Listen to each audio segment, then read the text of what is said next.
Whether you want more innovation more easily, you are feeling burnt out or overwhelmed, or you simply know that something isn't quite the way you know it can be, you are not alone. I hear the same from leaders every day. On Uncommon Leadership, we explore aligning personal fulfillment with business success, creating authentic teams, and cultivating the resilience, adaptability, and ease necessary to move beyond simply surviving today's challenges into thriving. I'm Michael Hunter with Uncommon Teams, and today we'll uncover fresh insights into what leadership today means. And joining me this episode is Nick Goodin. Nick is an author, thinker, and former chief product officer who has shaped industries with first principles thinking and human-centered design. Now, he's on a mission to share the insights that redefine how we create, lead, and live. Through his writing, Nick explores the power of perspective, storytelling, and intentionality, helping others navigate uncertainty and unlock deeper meaning in their work and lives. He tends to challenge how you see the world. Welcome, Nick. Hey, good day, Michael. Good day. When did you first recognize that integrating your whole self, bringing that into everything that you do, might be a valuable approach? There was a couple defining moments. I think about it as like moments of evolution. But to your point, the first moment that I can look back and really recognize was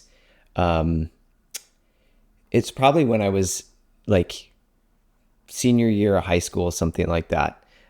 We all know this experience, or a lot of us know this experience of, evolving throughout high school and maybe experiencing friendships that aren't as reliable as we would like them to be. People that maybe we thought we could trust and we couldn't trust anymore.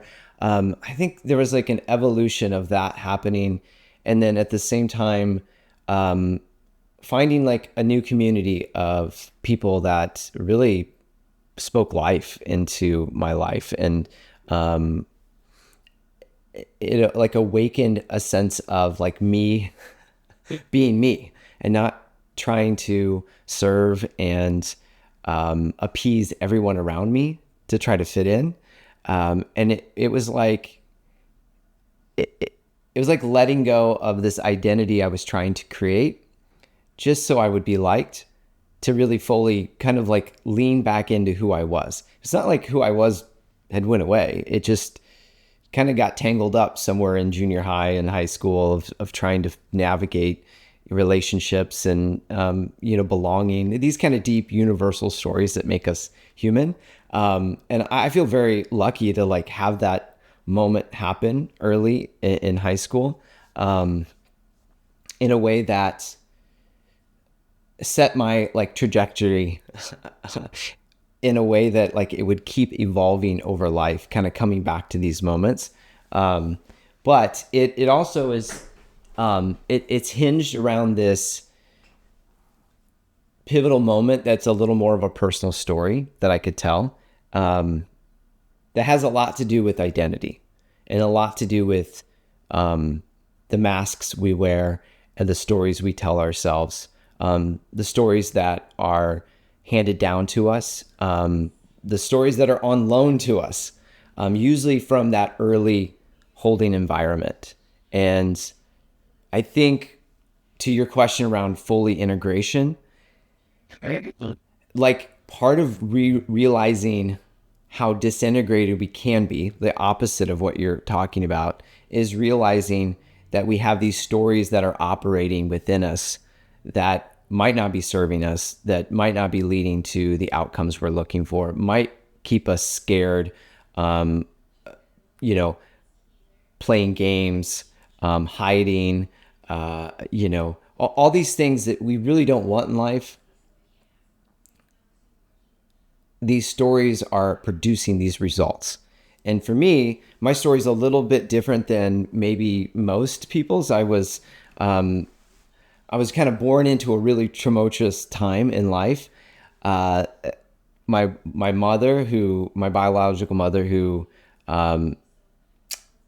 grew up in the like late 70s, early 80s, fell fast into the like drug lifestyle of the early 80s and was quickly kind of moved up the ranks and was running drugs from Chicago to Miami to the Virgin Islands, was a part of the Caribbean pipeline. Like that was her lifestyle, fast cars, lots of drugs, lots of just crazy parties, crazy stuff going on all the time. And she really didn't have any need or want for kids. And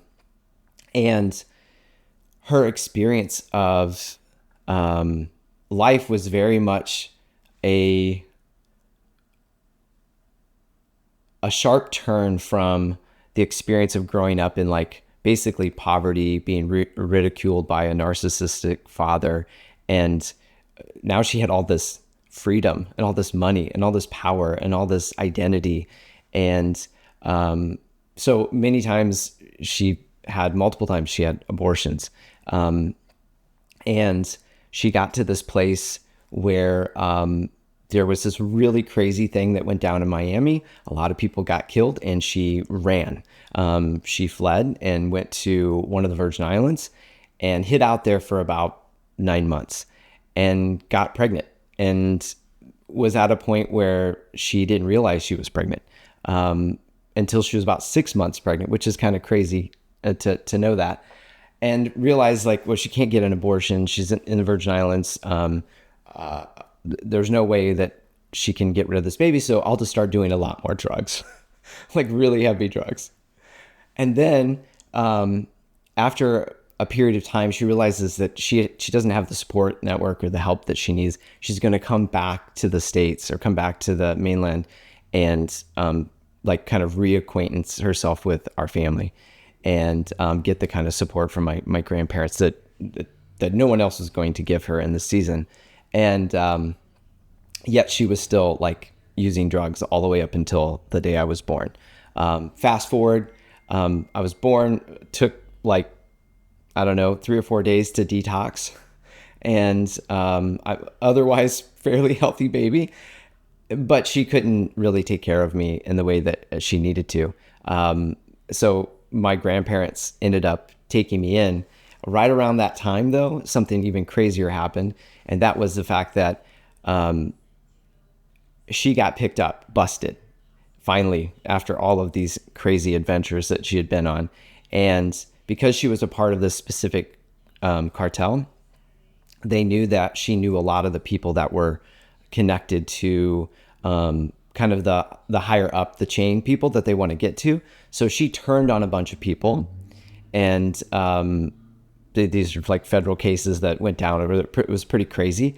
And a lot of people went to jail because of her. Well, she also went to jail. And my grandparents adopted me. They ended up changing my last name, my middle name, and then we moved to a small little farm town in the middle of nowhere, literally to hide because of all the like threats that were against her and against like her family and stuff like that. Wild story. So I didn't know most of this growing up. All I knew is that I had a biological mother and that she was in prison. And I wasn't allowed to talk about this other person, this other mother.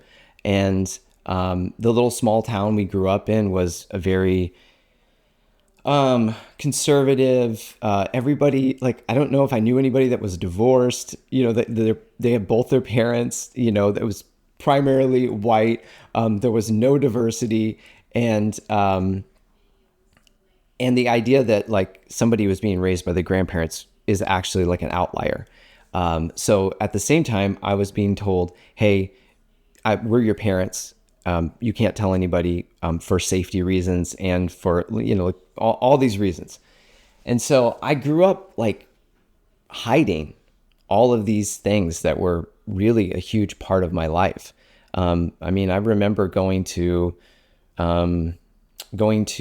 visit my mom in prison, and the feeling of this shame and like fear, this weird place that, you had to go through all of this security, and you sat in this little room, and you got to visit this person like once or twice a year that you really didn't know and that you didn't really have a relationship with. And your parents didn't really always talk very highly. Your grandparents didn't always talk very highly of.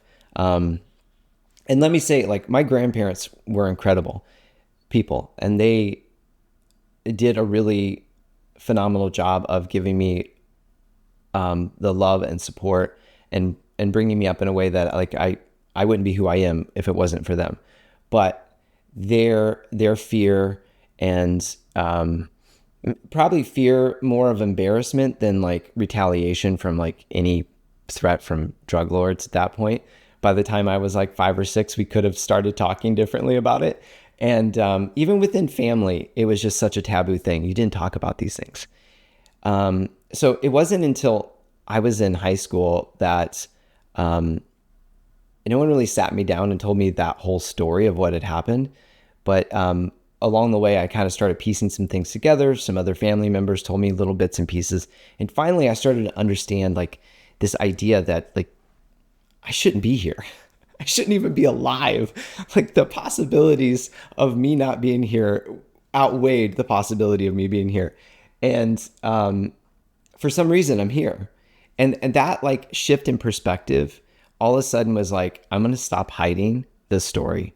I'm going to fully be myself. There's some things that are very deep and true about who I am that I don't even really understand yet because I'm, 17 or 18, but I'm going to stop being what everybody else expects me to be. And I'm going to be fully myself. That's the first time I remember this experience. But I will say this has been like an evolution of time over my lifetime of experience of kind of ebb and flow, right?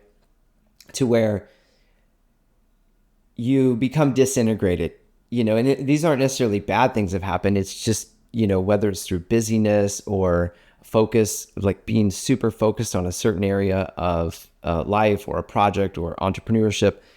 And you stop forgetting some of these things that make you you.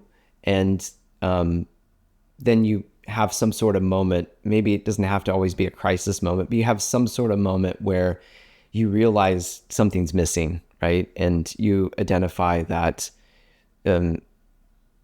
there's some story that's taken hold that you don't necessarily need to hang on to anymore in order to get to this next evolution of where you're going.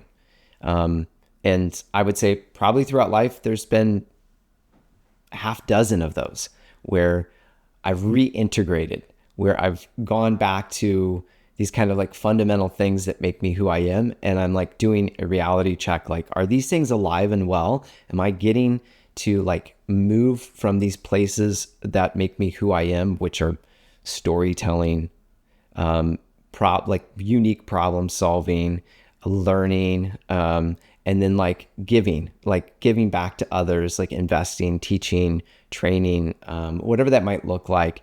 Am I getting to do those things in a very playful, curious, and like fun way? And if I find myself I'm not, then I realize that this thing that really is me has slowly started to erode, and some other things have taken priority, and I need to like reassess. There was a lot there, I know. That is an incredible story, Nick. And maybe the most incredible part of it, for me at least, is that at 17, 18, you took all of this in, and when it would have been so easy to say, all this means that I shouldn't be here, and my whole life I've been encompassed by all of this energy saying that who I am is wrong or dangerous. And instead you said, all this means I have to let go of all that and just shine my authentic self, because I shouldn't be here by anyone who, most people who experience even a fraction of this don't make it to that point healthy, well, body, brain, everything working at the way it's meant to, let alone able to look at that and say, yeah, okay, so this all means that I'm just going to stop hiding because who I am isn't worth not showing who I am. What enabled you then to take that road versus the possibly easier, I'm just going to fight even more? Hmm.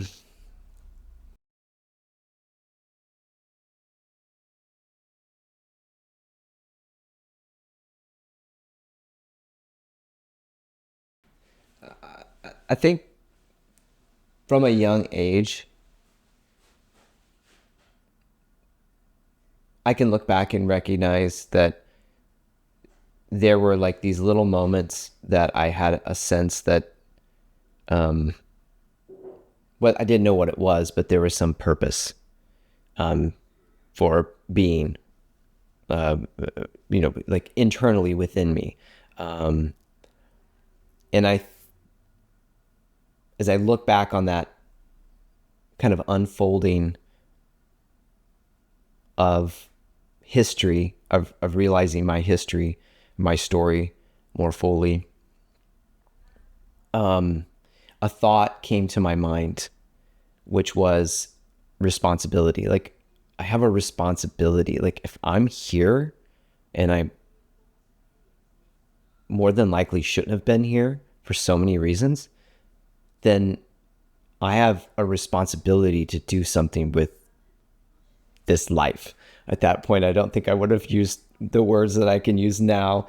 But I just felt a deep sense of responsibility to use my energy, my time in a way that made a difference. Like I couldn't waste it. That's what it felt like. Like I can't waste this. Like this is a gift. And as you ask that question, I'm trying to reflect on like, were there unique principles that I grew up around with my grandparents? Um, I don't know. There probably was a culmination of experiences of growing up in a small farm town, growing up as like an only child in a lot of ways. I mean, basically, yes, that.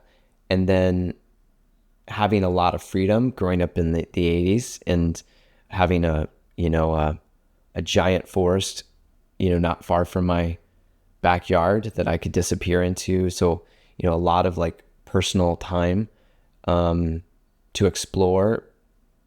And it's not like I didn't have influences from friends, but kind of where I lived, there just probably wasn't until I was junior high that I really had friends that I hung out with all the time. It was really a lot of like self-play, a lot of curiosity, a lot of imagination, a lot of creativity, a lot of exploring kind of self-storytelling.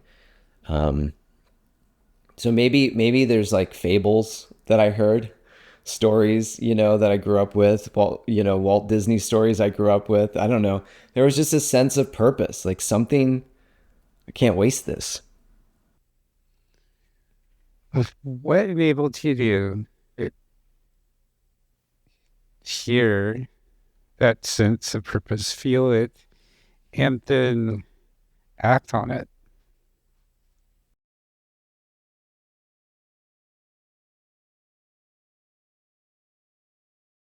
It's a great question.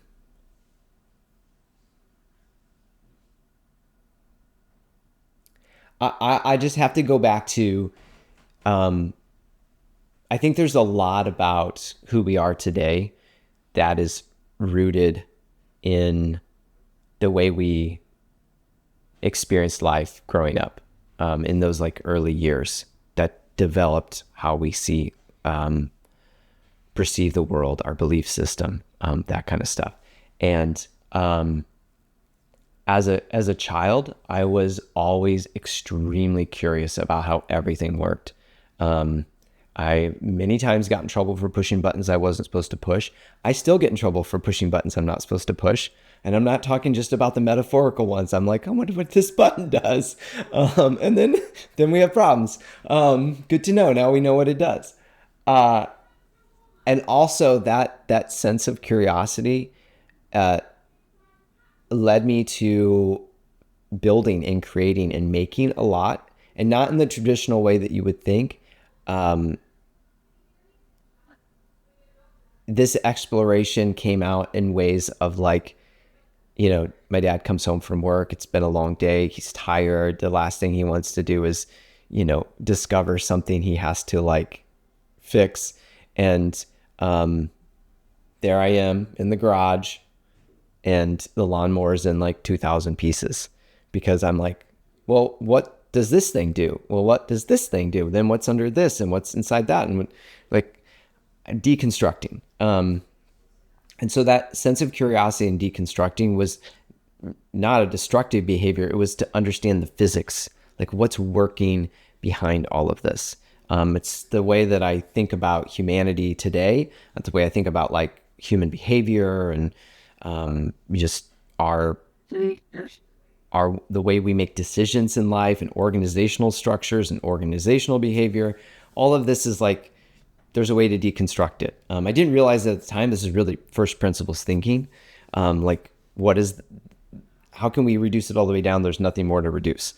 And that also led to a lot of building. So I made a lot of things, but not the traditional way. It was, some sort of cart with wheels and motor parts that might not have worked but looked like they worked, or some sort of raft that I could try to float down this creek that was behind our house, and just anything I could find to put together to make things go or move or be a part of some like pulling different ideas together. So I think that ability to break things down to their fundamentals and then rebuild them back up, for me was like I could quickly do that.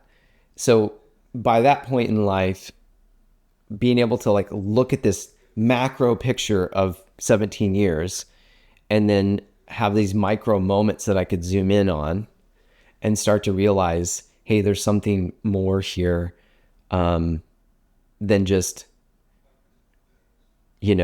a kid that had a mom that went to prison because she was a drug dealer.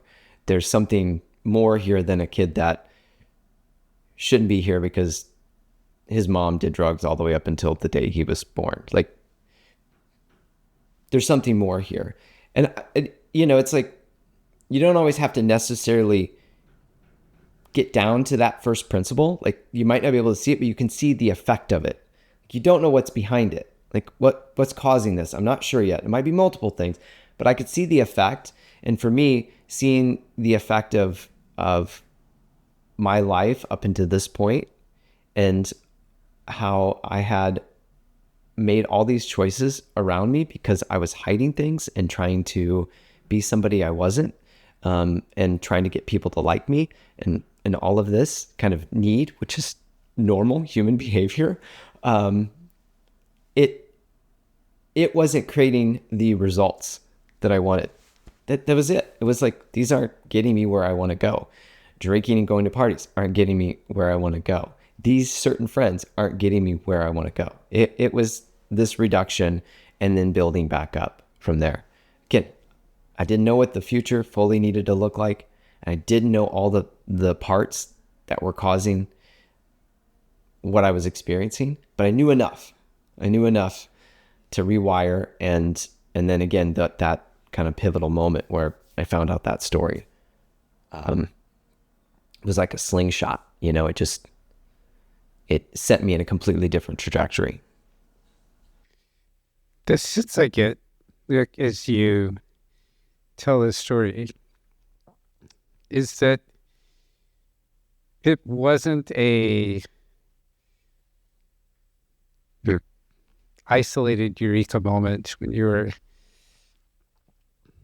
there in high school and the pieces fell into place and you said, oh, okay, all this now means that I'm going to stop being who I'm not and zero in on, focus on being who I am. The sense I get as you tell a story is that you're doing this in micro bits all the way through, and the curiosity that you were inhabiting through your entire growing up, everything that you took apart, everything that you put together and created out of whole cloth, everything that you explored and imagined and wondered, you were doing this about yourself as much as you were doing this about the external things. You weren't conscious of it to the level that then when all these pieces came together, you had this foundation of all this stuff built up that all of a sudden you had this one extra piece. They said, oh, now I have this whole edifice that I've been building, and this is what it enables me to do. Completely. You nailed it. I mean, there's, a couple dozen micro stories that lead up to that moment. I think that's not uncommon for sure. I could be wrong on that. And to your point, I think we don't necessarily always realize those little micro moments are building towards something, reinforcing a thought repeatedly leads to a belief, right? And I think, I mean, I probably didn't realize it until a few years ago, but really what I was experiencing throughout high school was this, use the illustration, tearing apart of the lawnmower of my life, even at that point, and starting to look at all the pieces and starting to realize kind of like what drives this thing and what pieces do I want to build back with. And you've been experiencing your entire life that deconstructing things was encouraged. Sounds like you didn't get yelled at in trouble for doing these things. I mean, like I said, I had enough supervision that I wasn't, I wasn't going to get, deathly injured or something like that, or I probably should have been sometimes, but not enough supervision because again, this was, 1980s, that it, and probably I was also, whatever the punishment might have been was not enough to keep me away from being curious. And, another funny thing about where I grew up, there was our property, and then about a half mile behind our property, there was some like random abandoned junkyard. It wasn't big. It wasn't like this giant junkyard, but it was, maybe about half a football field size junkyard. And, I don't know whoever owned that. I never saw anybody there. I was always scared I was going to get busted, but man, did I learn a lot in that junkyard, tearing things apart and dragging things back to the house. I was always told most likely to take those things back. There was definitely a strong sense of like right and wrong. I wouldn't say like we didn't grow up or I didn't grow up in a religious family. There was definitely a strong sense of morality though. Like these things are right, these things are wrong. But again, I'm going to go back to this mass thing. It's like where you have this, like paradox going on of like, these things are right and wrong, but we're going to hide these things that are like damning to who we are. That's an interesting way to grow up, where it's like there's a duality that you're brought up in. Yes. your curiosity was encouraged and supported all the way through, where other people's isn't supported or maybe I get where you're going, or maybe not necessarily. It wasn't discouraged. It was probably like they couldn't keep up with the amount of curiosity I had. But keep going, please. yeah, that could be too. That yeah, at least wasn't actually discouraged. May have been. Seems to me it was actively encouraged, even if it wasn't your grandparents sitting down with you and helping you take things apart, or actively giving you kudos for taking the lawnmower apart and discovering how all these things worked and then helping you put it back together. There wasn't some kids took the lawnmower apart and parents came in and they got sent to the room and grounded and all these other things and had experiences that told them curiosity was a bad thing. And you, at the very least, were never told it was a bad thing. And I'm pretty sure we're supported and encouraged that in at least subtle ways, if not overt ways. So I'm not surprised then that even at late teenage, when it's so hard to understand who we are, let alone to act on that, especially when that's different from everyone around us, that you were able to build on that and make that decision that, okay, yeah, being who I am isn't working. I'm going to go try being who I am. And maybe that's at the very least isn't going to work worse. And maybe it's going to be better.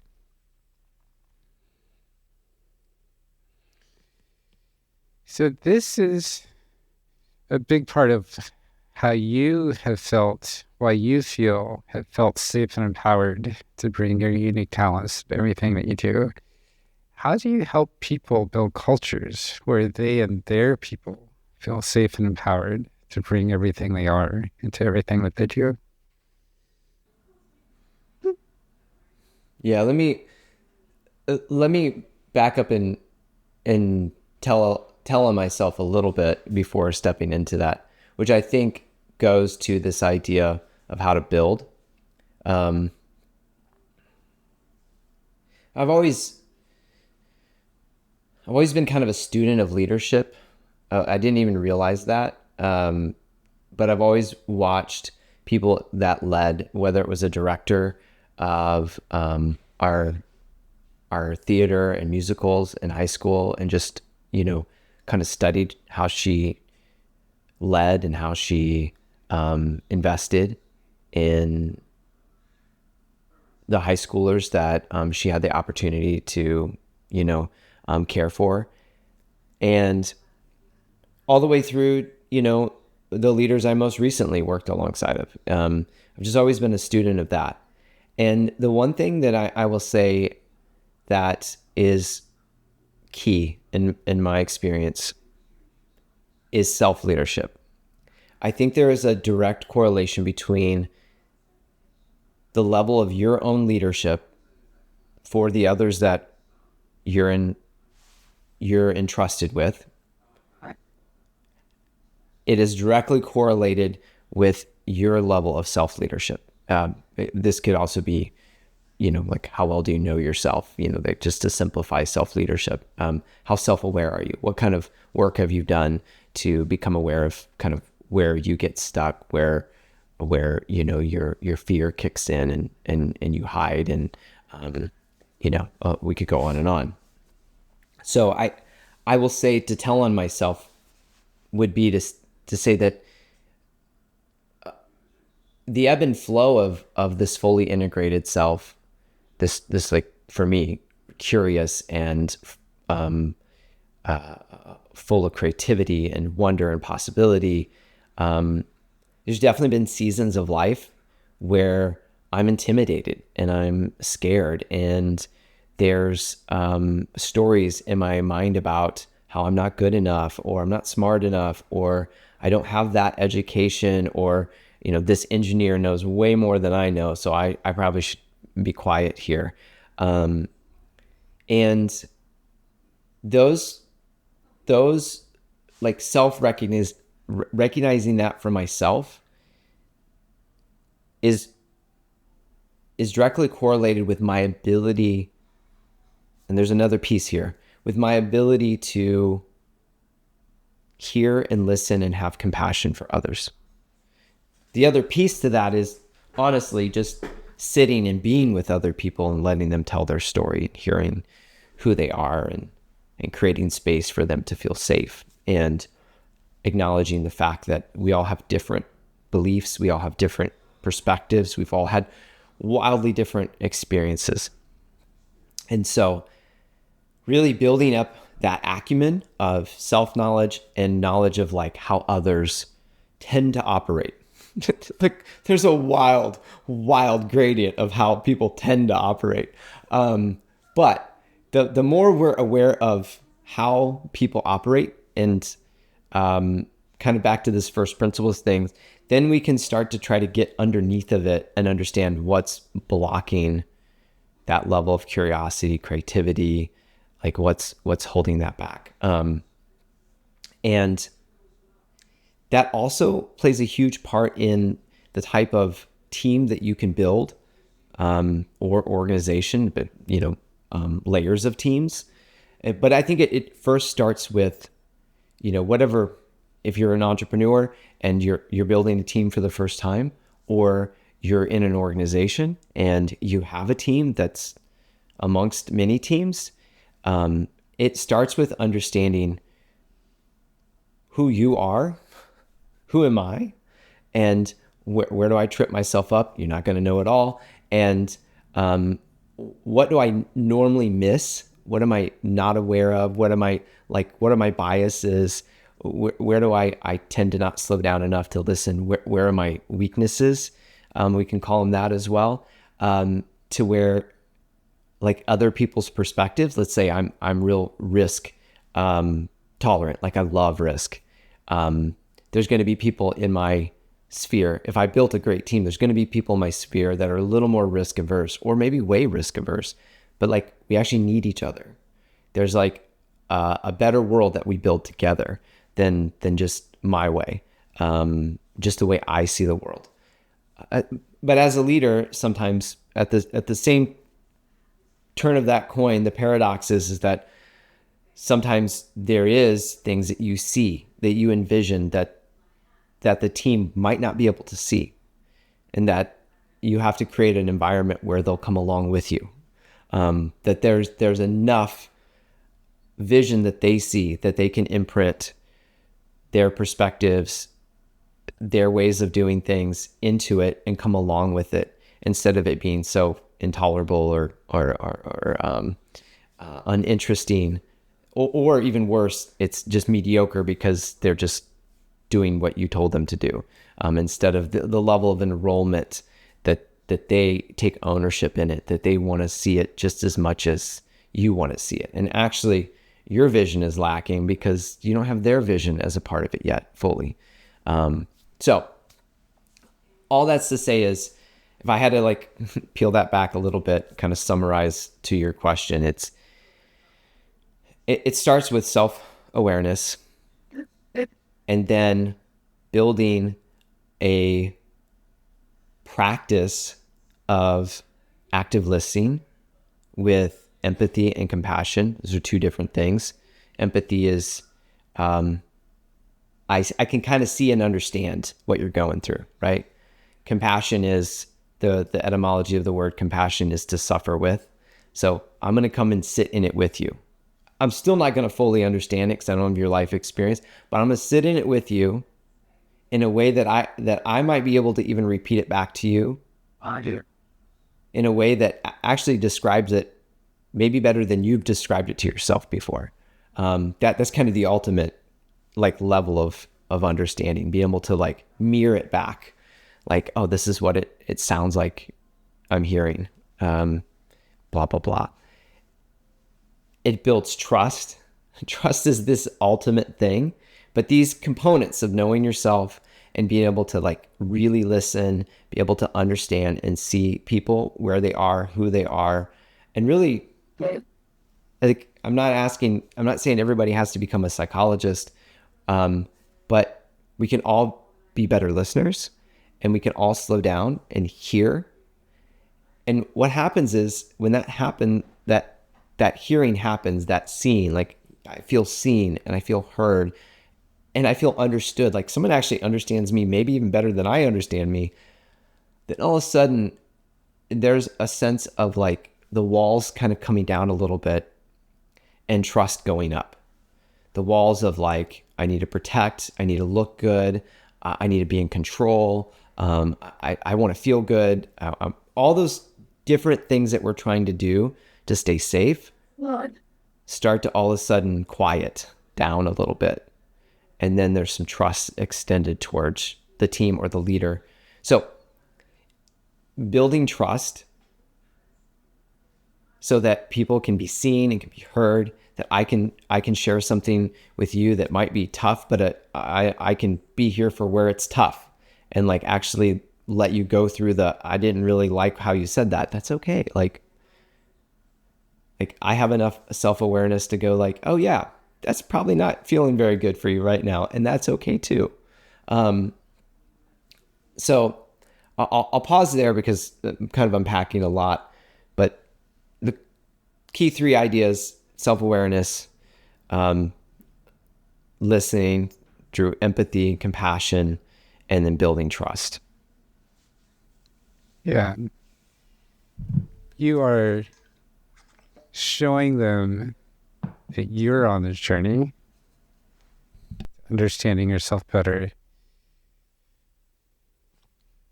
filtering away aspects of who you thought you are that aren't helping anymore.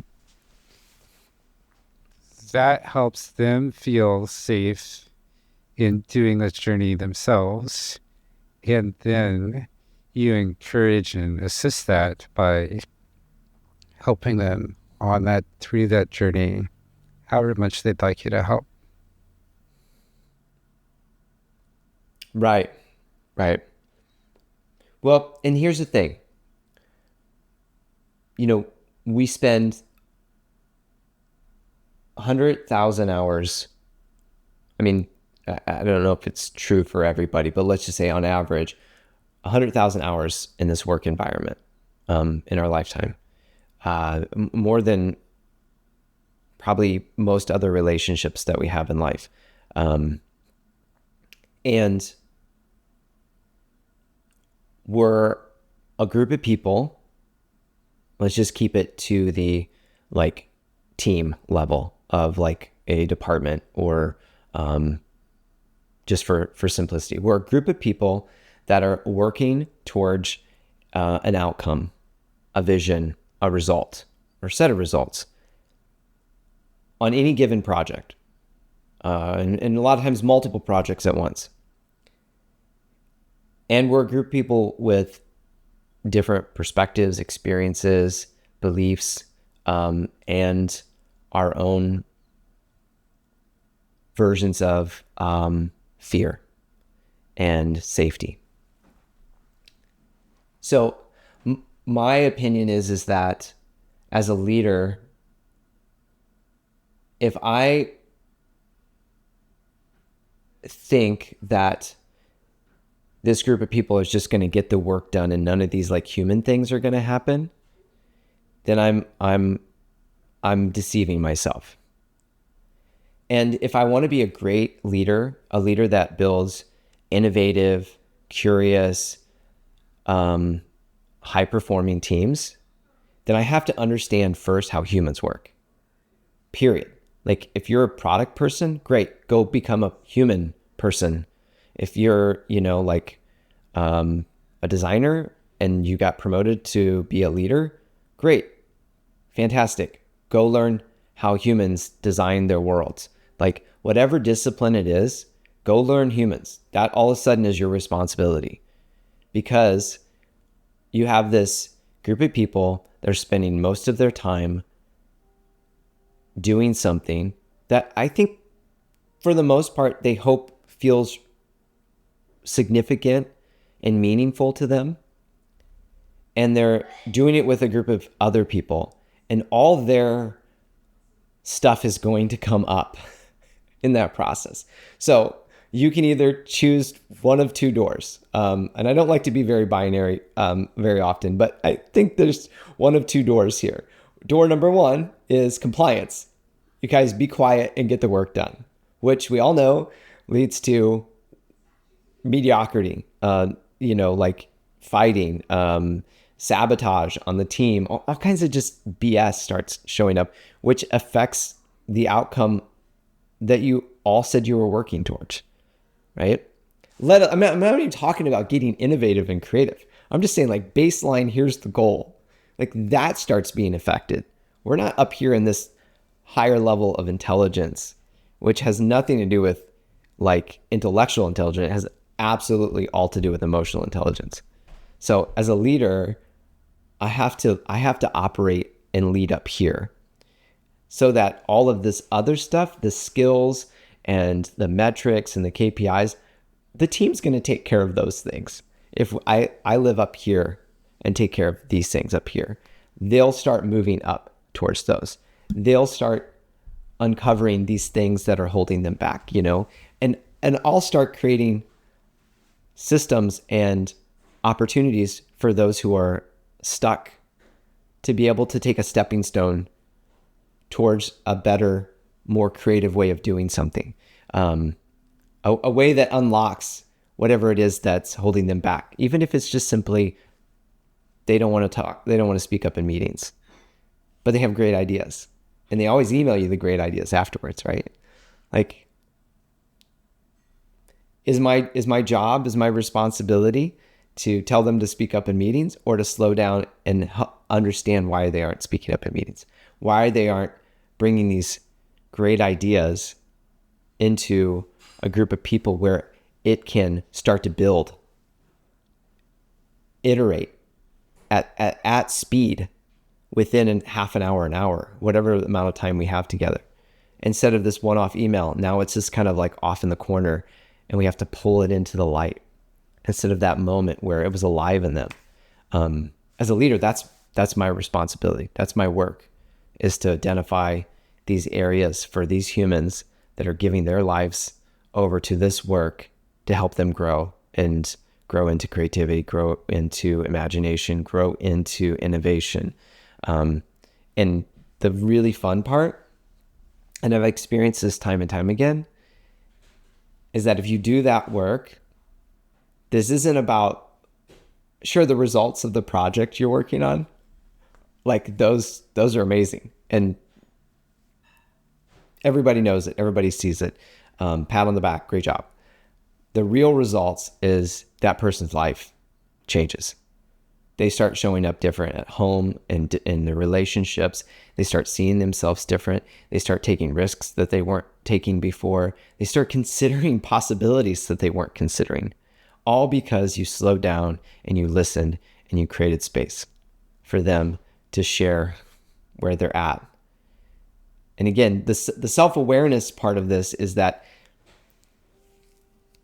you can either do it two ways. You can do it from, I'm going to use a word that doesn't get used in business very often. You can either do it from love or from transaction. Like, I need this person to do things better so that we can get better results on the project.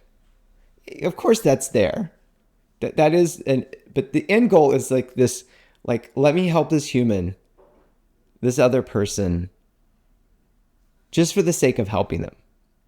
And the results will work themselves out on the project for sure.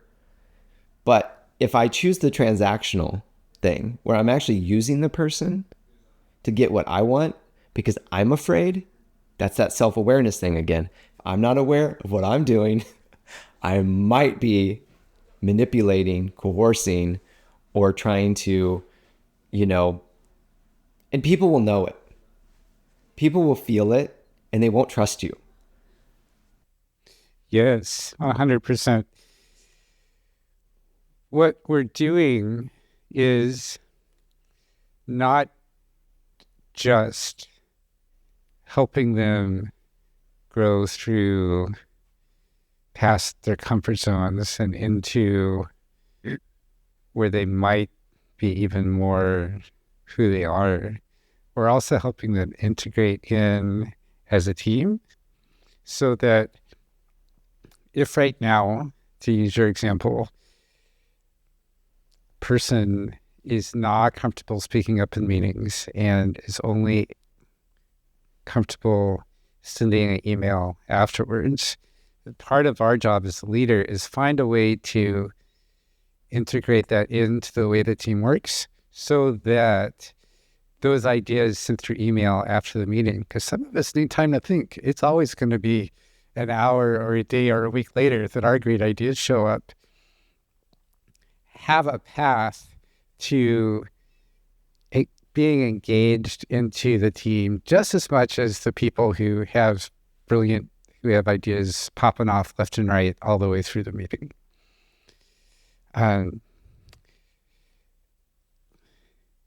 So that everyone where they are right now is able to work the way that they work best and weave that into how the team works.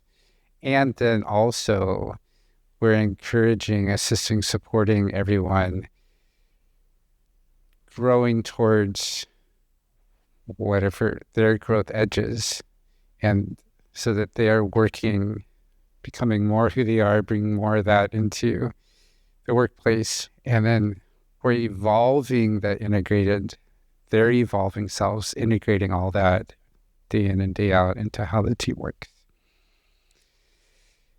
And for everyone who's listening and thinking, oh my gosh, this is so much. It's just, there's no way I can do it all. It's too overwhelming. I'm not even going to try to start. One thing I love about all this is don't have to do all the things ever. If all that we do is help ourselves do this a teeny tiny little bit more, then that radiates out to everyone else. It helps everyone else do this for themselves a teeny tiny little bit more, even if they don't realize they're doing it. And that then has snowball effects, because every day you're a little bit more, you're helping them do a little bit more. That helps everyone they interact with be a little bit more. And pretty soon, just by working on ourselves, we're helping the entire universe be more who every piece of that is. That's right. It's easy to hear kind of the point Z of the story, and you feel like you're not even at A, and go, I that would never work in my organization, or I'm just trying to figure out how to make enough revenue, and I have 3 people on the team. We're just trying to make enough money to like actually keep this thing alive, and we keep dipping into our savings account and borrowing money from our family to keep this thing alive. Like, oh, how do I even start to think about this kind of stuff? But I like your point. It starts with you. If you're hearing this, it starts with you. And it doesn't have to be this like huge aha moment that shifts your life in this altering trajectory kind of way. It can just be recognizing that at this moment, there are opportunities for you to know yourself. Like, how do you work as a human? How do I make decisions? What are my beliefs? What are my values? Like those kind of simple questions, taking 10 minutes one morning or afternoon, and just for nothing but the exercise of rattling it down, putting down those simple things.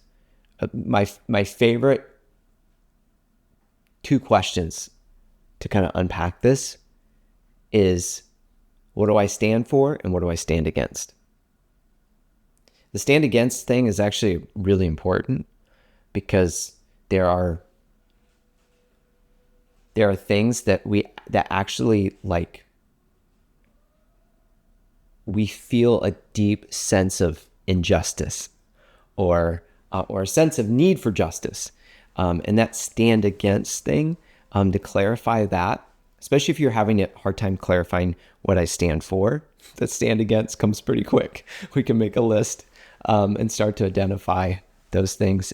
That list of those two questions, if you've never done anything like that, can be just the start of some breadcrumbs that start leading you down a trail of wondering, how do I operate as a human? And for people who are uncertain how to start, who aren't sure what they stand for or against, start with something way less fraught than what you stand for or against. Start with things like, what flavors of ice cream do I love and which do I despise? I like it. Which desserts in general do I love versus despise? What colors do I love and which do I despise? By starting with these things that can seem silly, it helps us bring our creativity and play into it. And it helps us get over the, I have to be right, I have to know the answers, I have to be perfect. And let's just start writing things down. So if I get which ice cream I like wrong, it's no big deal. I might go buy some stuff and then I eat it and I'm like, nope, that's a hate.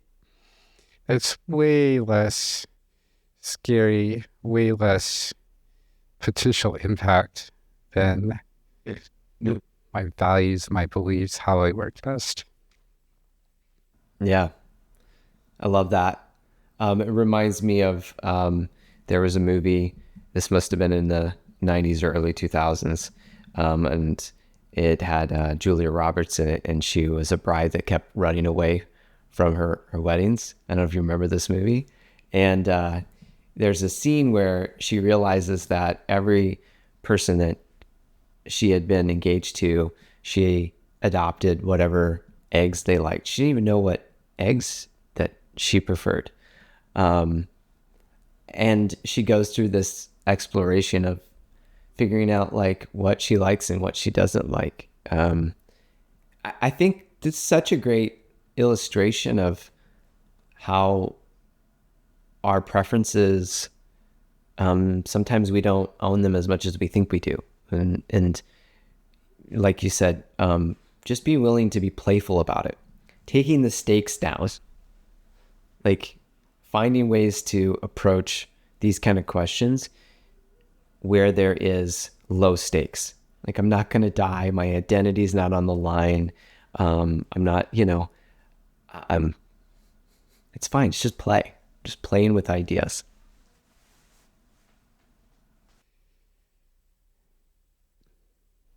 We've talked about this some already.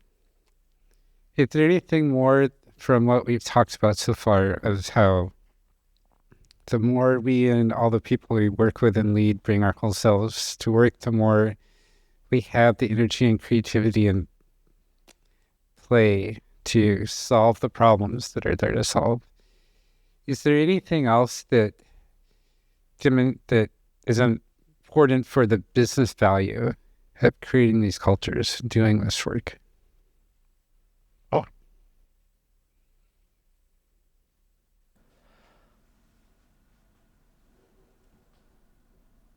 Well, I guess it depends on what, I mean, it'd be idealistic of me to say, well, every business would want to have high performing teams that that are able to exceed whatever results that are determined at the beginning of a quarter or the beginning of a year or whatever it might be. Again, this is where my investigative hat comes on.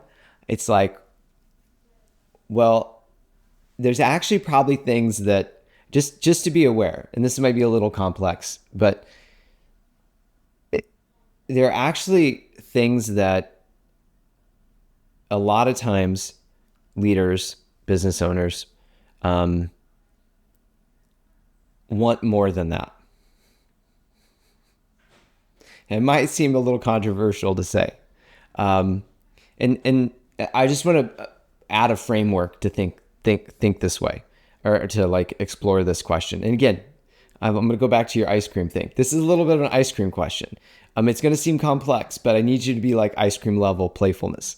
One of the things we used to say at Iceberg all the time, one of our core values was being playfully curious. And how I explain that value is that we all operate from judgment a lot, and judgment of ourselves, judgment of others, judgment of the situation, judgment of the project, whatever. We're judging, and if we just kind of like lower that down and just become playful, like let's lower the judgment of it, let's take the weight off of it. Let's relax a second. So to be able to do this exercise, we have to relax a little bit with our mindset.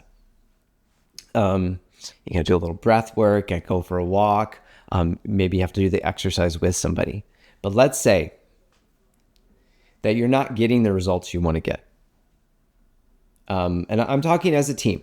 Let's say the result is you want people showing up to work fully integrated and full of creativity and curiosity, like really feeling like they're making their most meaningful creative efforts happen. But that's not happening. One exploration you could do, and you're the leader, right? So like you can't really blame the team. One exploration you can do to uncover any kind of hidden value, motivation, payoff is the word we use a lot in coaching. Payoff would be like, I'm getting a reward by keeping it the way it is to ask this question: what am I getting out of keeping it the way it is? Like, or another way of asking that question: why do I like it this way? I don't like the results. What are you talking about? Like, I don't want the team to be this way. No, wait. Why do you like it this way? If you can just slow down enough to like, what would I actually be getting out of keeping it this way? Well, I actually don't have to confront people. Oh, okay. Cool. I would have to actually start delegating stuff. And right now, what I'm getting out of it is that I can stay in control of the outcome. So I'm getting control out of it. What if it goes bad? Okay, well, if it goes bad and I try to do all this work with the team and really invest in them, and then my CEO comes to me and says, hey, the performance on this team is looking really rough like this quarter. What is going on? Okay, all of a sudden I'm going to look bad. Like I could lose my job. This decision could, right? I'm getting something out of it. If you're not seeing the change that you're looking for, then there's probably some benefit. I know I'm overstating this, but this is an exercise that most of us are not experienced with playing with. But it is the exercise we need to do. It is one of the exercises we need to do to be able to determine, okay, what is actually the benefit that I'm receiving for keeping it this way? And if I can see that, you can't transform what you can't see. If I can see that, then I can look at it and I can be like, all right, do I value that more than this result? And the answer might be yes, because obviously the results are telling you right now that you value that. How would I begin to value that more? How would I devalue this? What risks would I have to take? What would I need to explore? What questions? And you just work those back. I'm going to go to the CEO and explain to him, hey, look, I believe investing in the team this way, but I'm going to need to take like 10% of our time to actually build this the way we need to build it, 20% of our time. And it's probably going to make the results look a little funky for a month or two because we're going to be experimenting. We're going to be in, are you open to this? Like test that assumption that the CEO is going to be mad. Like get in front of it, have the conversation, which you are probably, there's a payoff on not having that conversation too, right?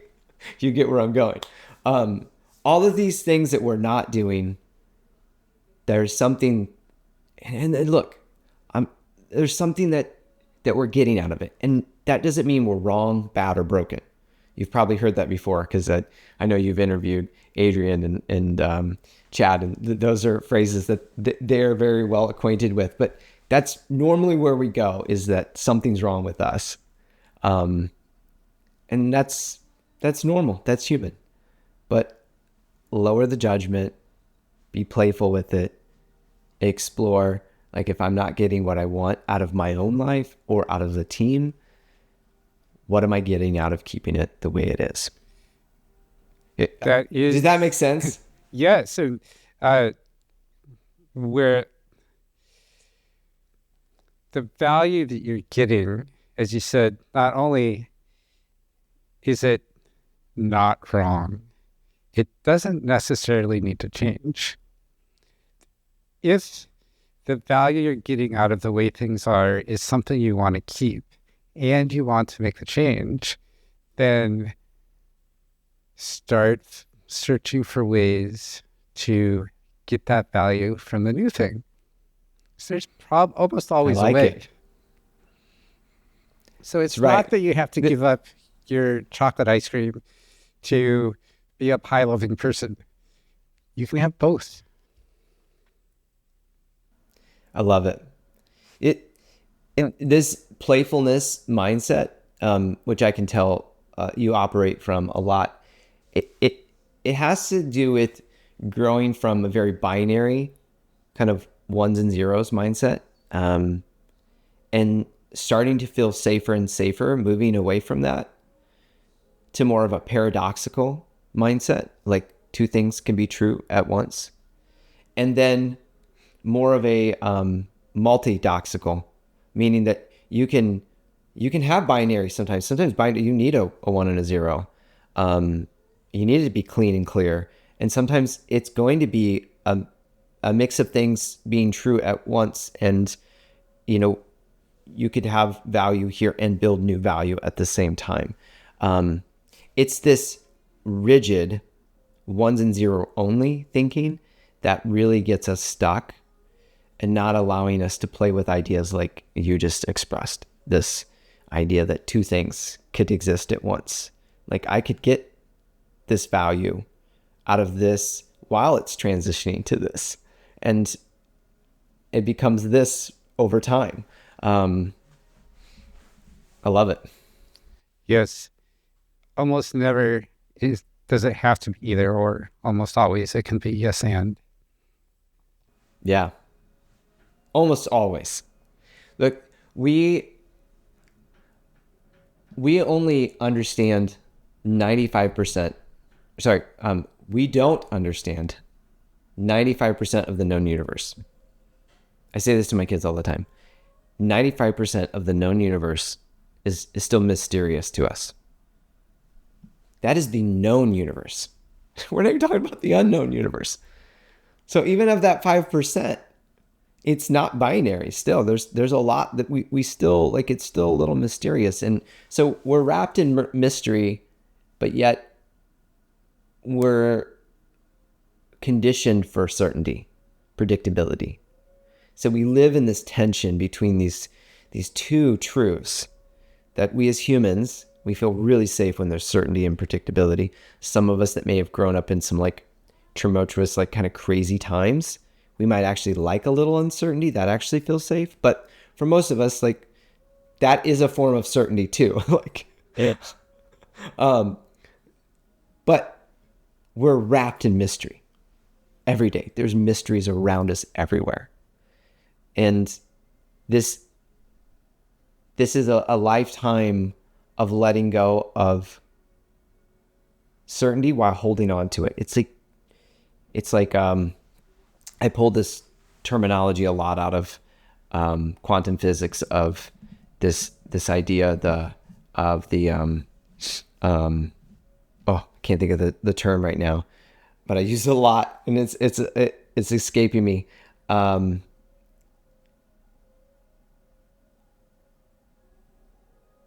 Superposition, where it can be multiple things at once. And there's more things in reality that are in superposition than we perceive. And so if that's true, can we, wherever you're at in your experience, can you begin a journey to being anchored in certainty? It's okay to need that, but also have a leash, some room to drift into uncertainty and explore possibility and curiosity, and know that, like, for the most part, there is enough certainty that you're going to be safe, that you're going to be okay. Let me do a timeout for a second for a time check. We've got about 4 minutes left in the time we have. Do you want me to wrap it up now, or do you want to keep going? It's up to you. I'm good on time. Okay. If there's something you want to get to, or if there's something you want to, if there's some topic you want to touch on that you think, because you're hearing the narrative of this whole thing come together, that is kind of like the payoff or starts to land the plane, I'm okay either way. Okay, cool. Let's keep going a little bit, see where things go. On timeout for my video editors. We've talked a lot today, Nick, about ways that people can take all the change, uncertainty, and overwhelm that seems to be everything life is these days, and make those less scary, less impactful, less coercive, transform them into opportunities to explore. Is there anything else that comes to mind or that you find especially helpful in helping people make that transformation? Yeah. So I'll tell a little story, and then I'll unpack these in real time as they're showing up in my life today. So, you mentioned in the intro, former chief product officer. For the last 3 years, I've had the opportunity to work alongside some incredible team engineers across the world, and building some really complex systems. And as a part of being a part of any startup, there's always surprises that you did not anticipate. And January 18th, January 19th, something like that, of this year, 2025, I got a phone call, and my whole team was kind of getting disbanded. And I was a part of the company going into some acquisition and kind of long-term exit strategy for the founders and stuff like that. I knew this was somewhere on the horizon, but it came like out of nowhere. And my impression, my team's impression, came out of nowhere. Not only did I have to walk away from work that I loved and a team I loved, and a team that really flowed from creativity, possibility, pushing on each other, really leaning into each other's strengths, but also like pulling out new possibilities out of people, not just like leaving them where they were, watching engineers grow from each other by creating the right environment. It was like, to me, the products that we built, love it. That was amazing. But the most important product we built was that team. And it was very meaningful to me to be a part of kind of two different teams. I sat between marketing and brand and product, which is a kind of unique space to be in to really tie things together. But the experience of being a part of those really incredible teams all of a sudden disappeared within a few days. And I felt like just this sense of the world's all of a sudden coming apart. What am I going to do? Like, I I got to think about my family. I got to think about like, what does this mean for this team? I was spending a lot of time thinking about what this means for this team. What are they going to do? Where are they going to end up? Frustration, some anger, a little bit of dread, a little bit of a whole lot of fear, a whole lot of fear. And I won't say that lasted like a normal time for people. I feel like it was abnormal how quickly I moved through that. But within like, let's say that was a Wednesday that happened. By Friday morning, I woke up and I said, I am going to choose hope. I can choose fear, but I'm going to choose hope. And that's a choice. I have that choice. I'm going to choose hope. Okay, what does hope look like for me? I'm starting to like unpack this. Well, hope looks like I don't have to be afraid of what happens next. Like I have agency, I have authority, I have access. And I'm not just talking about me. We all really have agency, authority, and access more than we realize. But and I still feel like there's a ceiling on that, like in my mind, right? There's a limiting belief there for me. And but I have these things. I have my family. I have all the skill, experience, and I have a really, really great community. Okay, I have these things I already know I have. I have hope. I'm going to choose hope. The next week, kind of the weekend goes by. It's Monday, and what am I going to do with my time? Right? Like I could spend my time trying to satisfy myself, trying to satisfy my fear, trying to like solve all the things that I'm afraid of as fast as I can, like making sure that I get another position that's greater or equal value, making sure that I have access to the kind of teams and the kind of work that I really enjoy doing, and I don't have to go backwards and like, well, I have to end up like, finding some like local construction job. And I mean, but like I can wrestle all these thoughts and try to solve all of this, right? And that would be totally normal. And those are normal thoughts to have in normal experiences. My thought was to slow down and listen to my heart.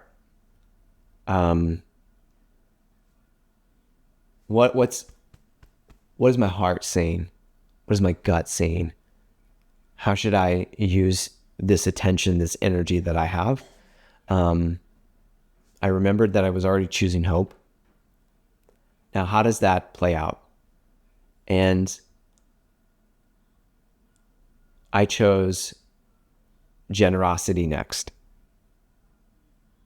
Like kind of two things at once, but I chose generosity next. I was like, okay, before I like try to solve things for myself, how can I show up generous? And like I mentioned, I have this team that now all of a sudden has to figure out what's next for them, and might not have hope, might not have the same perspectives that I do. And so it's like, I'm leaning in. I'm going to invest in this team. I'm going to spend the first half of my day, that first week, the first half of my day, how can I serve the team? How can I help them with what they need before I serve myself? So I'm going to show up generous. And it looked a lot like a lot of phone calls, a lot of listening, a lot of hearing where people were at, just as much as offering solutions, because I didn't have a lot of solutions. I had some ideas, but really what people needed to know that they were heard and that they belonged still, and that they were going to be supported. So that's what like half my time. And that also was coupled with this other phrase that I think goes right along with generosity, is gratitude. So what do I have that I can be grateful for right now? Not just these things that make up my identity as like my job or my title. Like I might not have those, but there are things that are about me that are my creativity, my curiosity, that are my sense of wonder, like all these things that make me uniquely me. Doesn't matter what job I'm in, right? I have my family. I have a house that I'm living in. I have clothes. I'm warm. I have food. I can really get down into the weeds. Like I have air, we have water, we have sunlight, and get really these big macro things. I'm grateful. Like I have all this stuff to be grateful for. And there's like tons of studies around gratitude and around generosity of how it just shifts, the neurobiology of your brain away from fear. You focus outside of yourself. And in doing that, releases dopamine and serotonin into the system and sense of calm and peace. And out of that, the last word I'm going to use in this season of life that anybody might find themselves in, that might feel similar to where things feel unprecedented, unexpected. Maybe they feel like they're in liminal space between the now and the not yet. I chose creativity. So generosity, creativity, and gratitude. And creativity for me looked like, hey, I have all of these principles. I have all of these behaviors and values and philosophies, all of this stuff that I put into the work that I do. And constantly get feedback from team members or people that I report to of, hey, that's really unique. We love that. How do I do that? How do you think that way? And a lot of that was giving that away into a certain project or a certain team, and in a way that was very practical. Like, obviously we're working towards this. So let me help you understand this, or let's build this strategy around this, or, well, this is my mindset. But never really unpacking kind of the why and the philosophy and maybe the neuroscience or whatever it is that's like underneath these behaviors that people saw that they were like, hey, can you teach us how to do that? Oh, like, we really like that. Like, or another example of that is that, quite often we would have other brands or other companies, organizations that would be in parallel to us, come to us and say, hey, whatever you guys are doing there is really incredible. How do we do that? How do we do that on our team? How do we do that with the way that you guys show up? How do we do that? And so for me, it was like, let's take all of that and let's try to be generous, grateful that we've had that experience, grateful that I have that in life, and let's be generous and creative and let's put something out into the world. So it looks like a lot of writing right now, and posting and trying to share some of these concepts and ideas with people that are interested. So I think the reason the creativity part is important is you got to do something. And that might be that, like, you just do something different at work. That might look like, if you have the means, you're bringing donuts to the office on Friday just because you want to brighten everybody's day. Like, you really lean into these kind of inklings that are inside of you. Like, when you get into a very creative, generous, grateful place, these kind of creative ideas start to bubble up to the top. And these kind of like caring, compassionate, like support others kind of bubble up to the top. And there is a reciprocity that I can't explain. It's like probably some sort of quantum level thing going on to where when you're doing that really out of love, out of like this heartfelt place, things come back along the way. Maybe not today, maybe not tomorrow, but down the road. And when you're doing it, like, not so that it comes back, but really just like, I feel compelled, like I have to share and give and do. There's a reciprocity that comes back. And this isn't just a human thing. I've actually done some study on this, and in nature and in animals, they also have an altruistic nature of generosity. There's some plants that will suppress some of their root growth when they're growing right next to their kin, so they don't overtake the nutrients that are in the ground, or overtake their canopy, overtakes their kin, so they don't allow for photosynthesis inside of their kin. There's tons of stories in primates and vampire bats and rats doing these like generous acts that don't have a seemingly, outside of like supporting the general community, they don't seemingly have like a, I do this for you and you get this back for me. So this is a thing that's a part of nature. And so when I think about these times that are like a little bit more tense, troubling, overwhelming, uncertain, unpredictable, what can you do? What agency, authority, and access do you have to? And can you do some practices of gratitude? Just writing down some things you're grateful for. Take that a step further. Take out your phone, text 5 people about what you're grateful for about them. Like, make it go out into the world. What can you be generous with? How can you show up generous? Even if that's just, instead of sitting alone at your desk eating lunch, go sit with somebody and just listen to their story. Not just listen to their story. Don't need anything from it. And what can you create? What can you do? What can you make? What can you put into the world that makes a difference?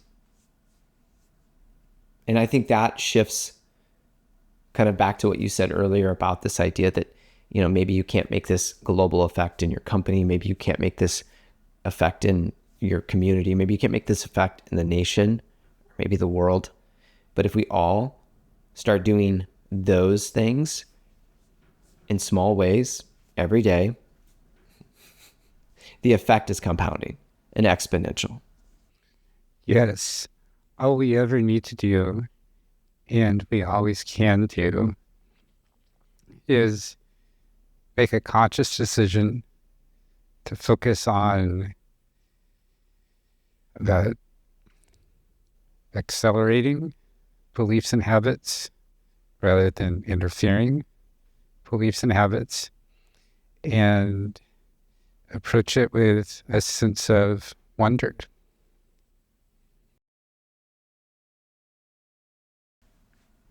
Yeah, I love it.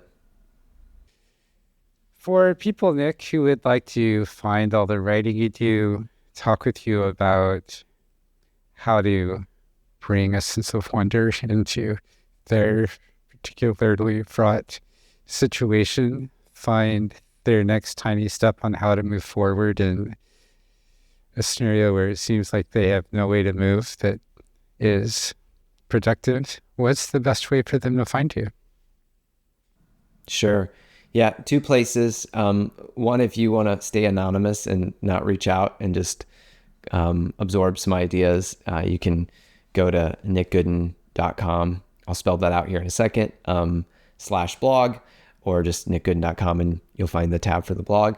All of my writings are there, posting roughly 5 days a week, and kind of in the vein of a lot of things we're talking about here today, but with a level of depth, and usually trying to support these ideas through psychology and neuroscience studies that have been done, as much as possible. And that's Nick, NickGoodin.com. You can check that out, or you can go to Nick Goodin Official on Instagram and DM me. So again, Nick Goodin, Goodin, Official on Instagram. Thank you, Nick, for being with us today, sharing all these amazing stories. And thanks, Michael. And thank you, audience, for joining us today. Nick and I would love to know, where are you bringing your creativity? How can we help? Thanks, and have a great day.